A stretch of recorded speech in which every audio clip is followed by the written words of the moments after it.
Good morning, viewers. Welcome to Top of the Morning by Mint, your weekday newscast that brings you 5 major stories from the world of business.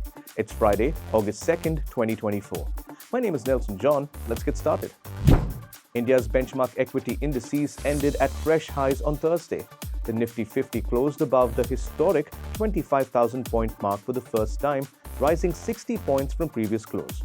The 30-share Sensex climbed 126.21 points to settle at a new lifetime high of 81,867.55. Ola Electric is set to debut on the stock market this Friday, with its valuation reduced to $4 billion, significantly lower than the initial target of $7 billion. This recalibration aligns Ola more closely with the global EV industry's valuation range, typically spanning 3 to 8 times annual sales. The adjustment reflects challenges posed by policy shifts and stiff competition from established players like Hero MotoCorp, underscoring the turbulent path Ola has faced due to fluctuating sales driven by changing government subsidies. Despite holding a 49% share of India's electric two-wheeler market, Ola's financial standing is less robust compared to Hero, which benefits from healthier profit margins. The key question remains, will the lower valuation of Ola's IPO appeal to investors? Manish Joshi explores this in his Mark-to-Markets piece.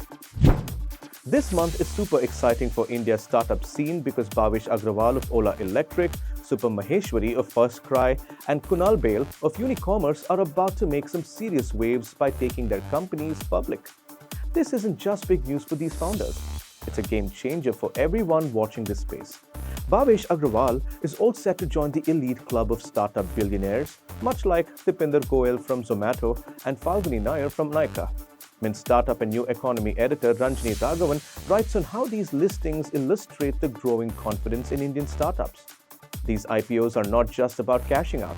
They're about setting a precedent for the market and instilling confidence in new entrepreneurs. If you are a Tata Play customer, this next bit is for you. The Tata Group DTH service is pulling the plug on all Sony Pictures Network's India channels from nearly 10 million subscribers, which is planned over the next 10 days. The decision, which began with 1 million subscribers on Thursday, is based on low viewership figures. Tata Play's CEO Harit Nagpal told Mint's Gaurav Lagate. Despite the potential revenue loss, Nagpal justified the move as cost-saving measures for subscribers, emphasizing that those interested in Sony channels can easily reactivate them. On the flip side, Sony criticized the action as arbitrary and potentially retaliatory, linked to disputes over audit rights and discrepancies in subscriber data management.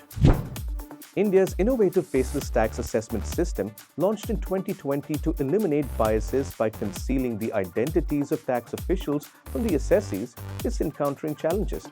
According to tax lawyers who spoke to Mint's Neha Joshi, the system designed to simplify and speed up tax processes is proving to make communication more difficult and is resulting in an increase in court cases.